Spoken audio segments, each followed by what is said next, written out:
Hello बच्चों, आज मैं क्लास 10 चैप्टर नंबर 1 का इम्पोर्टेंट क्वेश्चंस लेकर के आई हूँ, जिसको मैं बताऊँगी तो डेफिनेटली आपके जो कन्फ्यूज़न है वो दूर हो जाएंगे।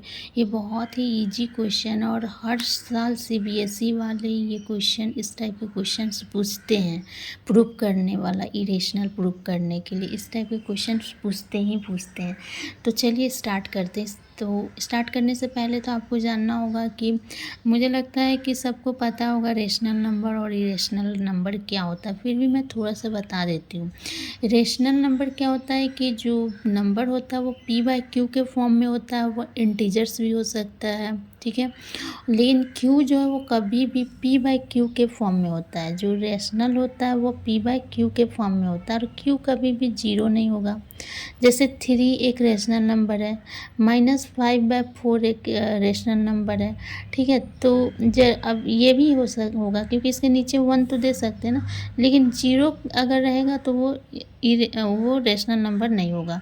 ये फॉर्म में रहता है तो वो क्या कहलाता है, रेशनल नंबर होता है। इसके अलावा वो को प्राइम होता है। इन दोनों का अगर हम एचसीएफ निकालेंगे तो 1 आना चाहिए, ठीक है। इसके अलावा ये टर्मिनेटिंग होता है। जो रेशनल नंबर होता है वो टर्मिनेटिंग होता है, रिपीटिंग होता है। टर्मिनेटिंग का मतलब कि अगर हम डिवाइड कर रहे हैं तो एक कहीं ना कहीं उसका लास्ट ज़रूर हो जाएगा, ठीक है, और एक पैटर्न फॉलो करेगा। विदाउट पैटर्न वो नहीं रहता है। रिपीटिंग होता है, रैकरिंग होता है, ठीक है, तो वो रेशनल नंबर कहलाता है। और इरेशनल नंबर उसका अपोजिट होता है, p/q के फॉर्म में भी नहीं होगा, ठीक है, वो को प्राइम नंबर भी नहीं होता है। इसके अलावा ये नॉन टर्मिनेटिंग होता है, इसका कहीं भी लास्ट नहीं होता है। अगर हम डिवाइड करेंगे इरेशनल नंबर को तो वो चलता ही जाएगा। अभी कितना से भी आप करोड़ों अरबों नंबर से भी ये डिवाइड कर दीजिए फिर भी उसका लास्ट नहीं होगा। उसके बाद वो नॉन रिपीटिंग होता है। नॉन रिपीटिंग मतलब कि कोई पैटर्न फॉलो नहीं करता है, ठीक है। अगर रिपीट हो रहा है तो कुछ भी नंबर रिपीट होने लगेगा, ठीक है। इस तरह से होता है। नॉन रैकरिंग भी वही हुआ, तो इसको कहते हैं इरेशनल नंबर। तो चलिए स्टार्ट करते हैं इस क्वेश्चंस को, ठीक है। तो जैसे कि हम इस किसी एक का हम √3 का निकाल के बताते हैं, ठीक है। सब उसी तरह से बनेगा।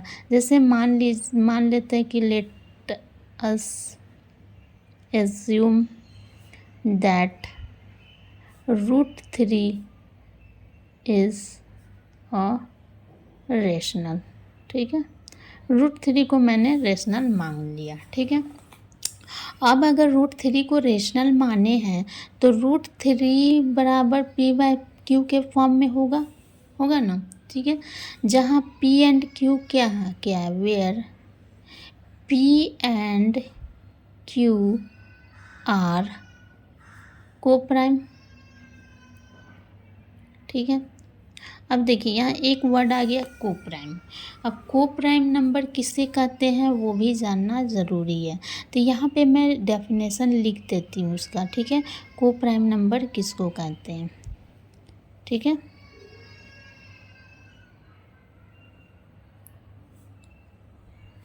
इफ़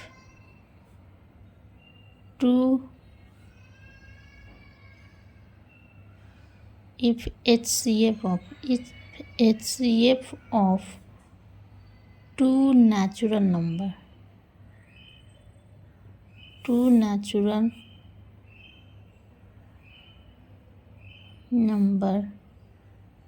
are 1, then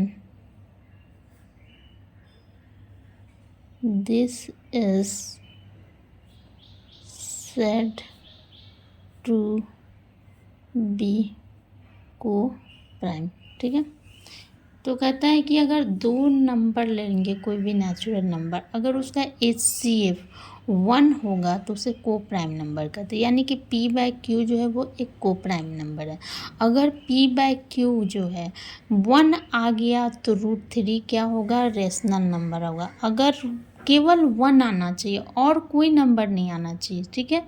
सिर्फ और सिर्फ हमारा 1 आना चाहिए ठीक है। पी और क्यू का HCF हमेशा क्या आना चाहिए, 1 आना चाहिए, और कोई भी कॉमन फैक्टर नहीं आना चाहिए। कॉमन फैक्टर सिर्फ और सिर्फ 1 आएगा, याद रखिएगा, ठीक है। तो यहाँ तक समझ में आ गया। तब चलिए इसको लेते हैं, ठीक है। तो √3 बराबर क्या हमने लिखा है, P/Q, ठीक है। अब स्क्वायरिंग कर देते हैं, स्क्वायरिंग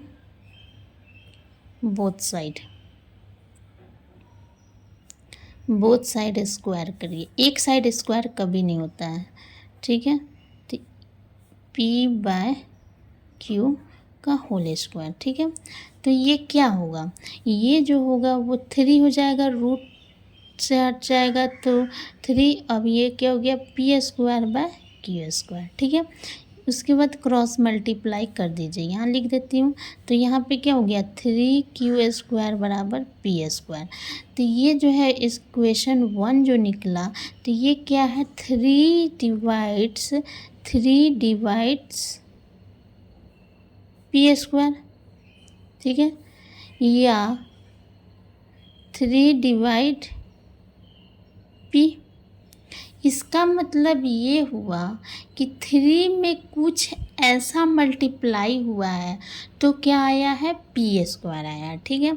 3 में कुछ ऐसा मल्टीप्लाई करेंगे कि वो क्या आएगा, P आएगा, ठीक है। तो 3 में कुछ ऐसा मल्टीप्लाई कर दिए, मान लीजिए कि हम C मल्टीप्लाई कर दिए तो वो क्या आया, P आया।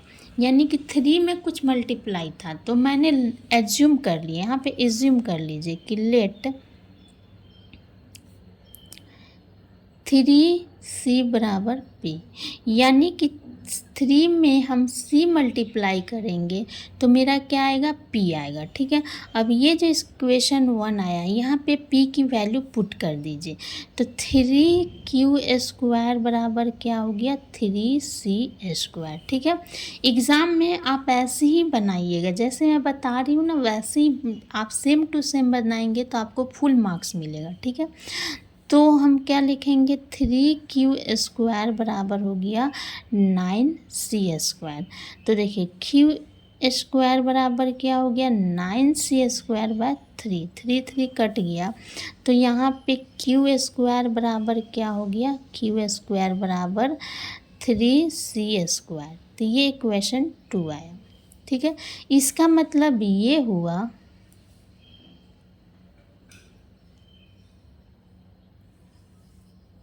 इसका मतलब ये हुआ कि क्या हुआ, 3 divides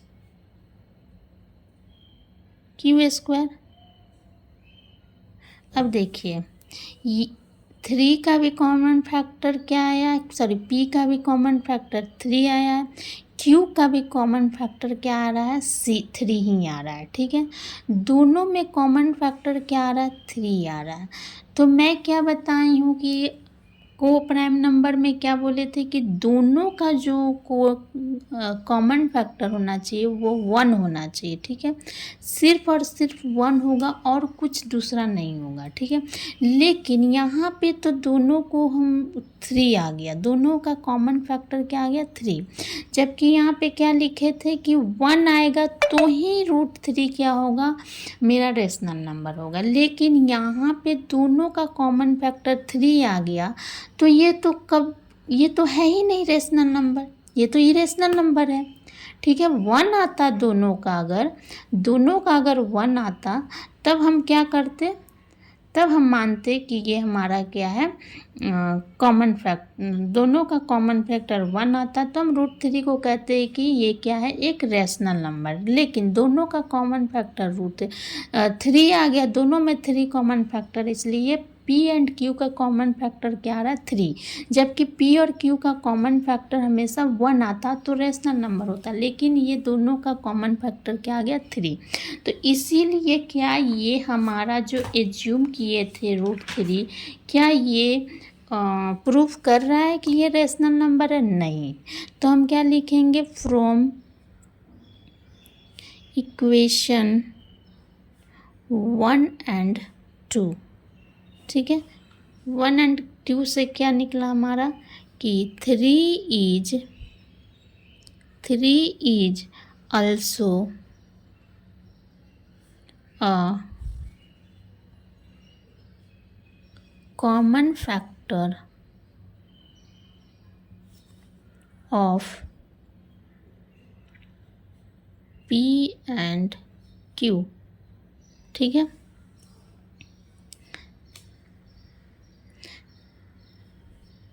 this makes assume wrong, ये गलत एज्यूम हो गया, ठीक है। That means √3 is not a rational, hence √3 is irrational। Proof हो गया कि √3 क्या है, इरेशनल है, ना कि रेशनल है। इसी तरह सेम टू सेम आप √2 का √5 का आप निकाल सकते हैं, ठीक है।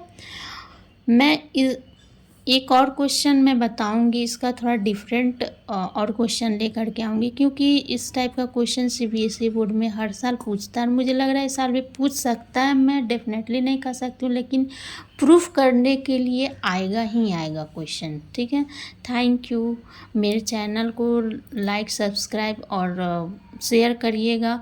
अगर आप लोगों को मेरा चैनल पसंद आए, मेरे पढ़ाने का तरीका पसंद आए, तो मैं आप लोगों के लिए क्लास 10 के जितने भी मैथ्स हैं मैं सबको कंप्लीट करा दूंगी बहुत ही अच्छे तरीके से। इसके लिए मुझे आप लोगों का सपोर्ट चाहिए पूरी तरह से। प्लीज़ प्लीज़ मुझे सपोर्ट करिए, ताकि मैं और भी इम्पॉर्टेंट क्वेश्चंस क्लास 10 का मैं लेकर के आऊँ।